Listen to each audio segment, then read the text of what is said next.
Play. Magandang hapon sa inyong lahat. Narito ako ngayon upang kamustahin at kausapin ang isa sa mga nasalanta ng Bagyong Tino. Kuya, maaari ko bang malaman ang iyong pangalan, edad, at kung taga-saan ka? Ako si Mark Anthony Baticolon, 28 sa Pangidaron ug nagpuyo sa Purok Tubigan, Sitio San Antonio, Barangay Hubay, Liloan, Cebu. Ano ang mga paghahanda na ginawa ninyo noong nalaman niyong may paparating na bagyo?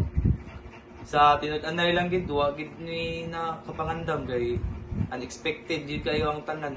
Wa may mag-expect nga ang tubig nga gikan sa Kutot River nga niawas is maabot diri sa mua. Noong nanalasa ang Bagyong Tino, ano ang mga pangyayaring naranasan ninyo? Akong nagian pagbagyo kay kuan gid lisod gid kaayo. Kay wa gid tayo na salbar nga. Iyahan na lang gid paningkamot nga maluwas mi. Kay paspas gayong saka sa tubig. Pagkatapos ng bagyo, ano ang inyong ginawa upang makabangon sa trahedya? Kaluyan taos Ginoo bisag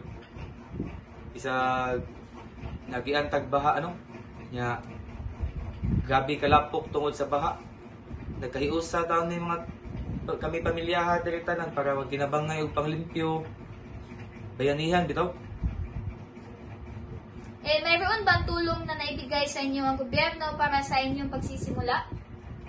Naa sa mga sa gobyerno nga gipanghatag nga mga relief goods nya then aside sa gobyerno nasa mga private sector nga nanood diri among purok para manghatag og relief goods. Ano naman ang mensahe ninyo sa mga taong nawala ng mahal sa buhay at nawala din ang kanilang bahay? Ako rang ikastorya sa nila sa itong mga nawadan o mga di mahal nila silang kinabuhi is ay lang gid mo kawtang paglaom salig lang kita sa Ginoo agig pagampo sa kay wala tay mahimo gid ato kay pagbuot dos Ginoo nya katalagman dito wa magita nag-expect nga mo tay may tabo. Ano ang aral na inyong napulot pagkatapos ng bagyo?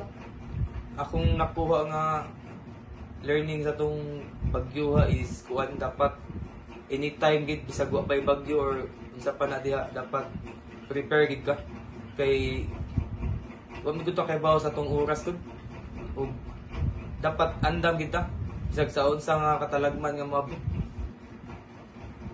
Salamat sa pag-share sa imong experiences, kuya. Unta ka nang makabangon tayo tanan sa katong ato ang nagian nga bagyo.